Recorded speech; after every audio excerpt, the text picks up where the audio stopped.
And இன்னொரு குற்றச்சாட்டு பரவலாக வைக்கப்பட்டது கூலி ஆடியோ லான்ச்சில் ஸ்பெசிஃபைடாக விஜயை வந்து தவிர்த்தாங்க. இன்ஃபேக்ட் ரஜினி அவர்கள் பேசுகிறப்ப அவர் மாநகரம் பற்றி பேசினார், கைதி பற்றி பேசினார், விக்ரம் பற்றி பேசினார். ஆனால் மாஸ்டர் பற்றியோ லியோ பற்றியோ யாருமே அந்த மேடையில் வந்து பேசவே இல்லை. குறிப்பிட்டு விஜயை வந்து அந்த மேடையில் தவிர்த்தாங்களா அப்படின்ற ஒரு கேள்வி. இல்லை, தவிர்ப்பாங்க.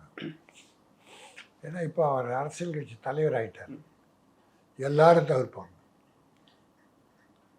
பல முனை தாக்குதல் வரும் விஜய்க்கு.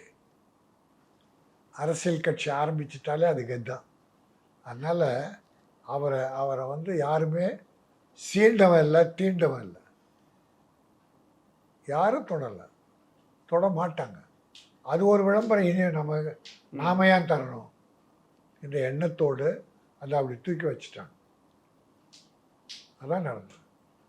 ரஜினி சார்லாம் பேச வேண்டிய அவசியம் இல்லை. அன்றைக்கி அவர் ஹீரோ, இவர் ஒரு ஹீரோ. காக்கா பருந்து கதை சொல்லிட்டாங்க, போட்டி இருந்தது. இப்போ இவர் போட்டியில் வாலண்டியர் ரிட்டர்ன்மெண்ட் வாங்கிட்டார். அப்போ இனியே இவரை பற்றி யாரும் கவலைப்பட மாட்டாங்க. விஜயோட நேம் குறைஞ்சிக்கிட்டு தான் வரும்.